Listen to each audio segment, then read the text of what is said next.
Hello friends, welcome to my channel. दोस्तों, आज का इस क्लास में हम लोग कैपिलरी फॉल और डिप्रेशन देखेंगे। लास्ट क्लास में हम लोग कैपिलरी राइज देखे थे। आज का इस क्लास में हम लोग कैपिलरी फॉल और डिप्रेशन देखेंगे। सबसे पहले हम लोग देखते हैं हमारा टॉपिक क्या है, एक्सप्रेशन फॉर कैपिलरी फॉल और डिप्रेशन। सबसे पहले कैपिलरी फॉल क्या होता है उसको समझते हैं। तो उसको समझने के लिए सबसे पहले इस एग्जाम्पल के थ्रू समझते हैं कि कैसे मेरा कैपिलरी फॉल हो रहा है। तो कैपिलरी फॉल के लिए सबसे पहले एक एग्जांपल लेते हैं, उसको समझते हैं। तो एक बीकर लेते हैं, बीकर में हम क्या लेते हैं, मरकरी लेते हैं। उसके बाद एक स्मॉल ग्लास ट्यूब लेते हैं, मरकरी के अंदर इंसर्ट करते हैं। जैसे ही इंसर्ट करेंगे हम लोग क्या देखते हैं, जो मरकरी का जनरल लेवल है सरफेस से फॉल करेगा। जो ट्यूब के अंदर जो भी मेरा लिक्विड है, जो जनरल सरफेस है उससे मेरा फॉल करेगा। इसी को हम कैपिलरी फॉल बोलते हैं। अभी दोस्तों देखते हैं कि इसमें क्या क्या फोर्स लग रहा है। तो जनरली इसमें टू फोर्स एक्टिंग होता है। तो जनरली इसमें क्या होता है, टू फोर्स एक्ट करता है। सबसे पहले अपवर्ड डायरेक्शन में मेरा क्या लगेगा, हाइड्रोस्टैटिक फोर्स लगेगा, और डाउनवर्ड डायरेक्शन में सरफेस टेंशनिंग की वजह से डाउनवर्ड फोर्स लगेगा। तो सबसे पहले इसमें देखते हैं, सिग्मा मेरा क्या है, surface tension of liquid. Theta क्या है मेरा, angle of contact between liquid and glass tube. H क्या है, height of depression in tube. Rho क्या है, डेंसिटी ऑफ लिक्विड। तो F1 निकालते हैं। F1 क्या है, F1 the hydrostatic force on liquid. इसको हम लोग लिख सकते हैं intensity of pressure at depth into area. Intensity of pressure का हम क्या होता है मेरा, intensity pressure at depth rho into g into h into area. Area हम जानते हैं π/4 इंटू डी स्क्वायर। ट्यूब का जो एरिया होता है π/4 इंटू डी स्क्वायर होता है। अभी हम F2 देखते हैं।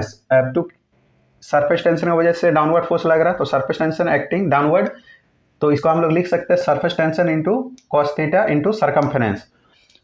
तो ये सिग्मा लग रहा है, इंक्लाइंड फोर्स यहाँ हम देख रहे हैं, इंक्लाइंड डायरेक्शन में फोर्स लग रहा है। तो इसको हम जब रिजॉल्व करेंगे, जब हम टू कंपोनेंट में डिवाइड करेंगे, तो इंक्लाइंड फोर्स मेरा जो रिजल्टेंट फोर्स होगा वो मेरा इंक्लाइंड फोर्स होगा। उसको जब हम लोग यहाँ पे लिखेंगे तो कैसे लिखेंगे, सिग्मा कॉस थीटा। और सरफेस टेंशन जानते हैं कि ये सरफेस फिनोमिना है मेरा, सरफेस टेंशन। तो ऑलवेज जो आपका ट्यूब का सरकमफेरेंस पे एक्ट होगा, तो surface tension into cos theta into circumference, तो pi cos theta into pi D.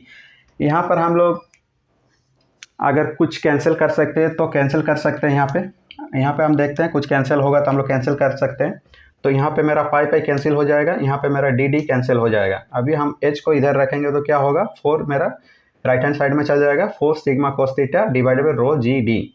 तो ये जो एक्सप्रेशन है, सेम कैपिलरी राइज में जो एक्सप्रेशन होता है सेम एक्सप्रेशन इसमें भी है। बस इसमें क्या डिफरेंस है, इसमें थीटा का डिफरेंस है। उसमें जो थीटा हम लिए थे, थीटा का वैल्यू लिए थे, वो आपका क्या होता था, 90 डिग्री से लेस होता था, और 90 डिग्री से लेस होता था। इसमें क्या होगा, 90 डिग्री से ज़्यादा होगा।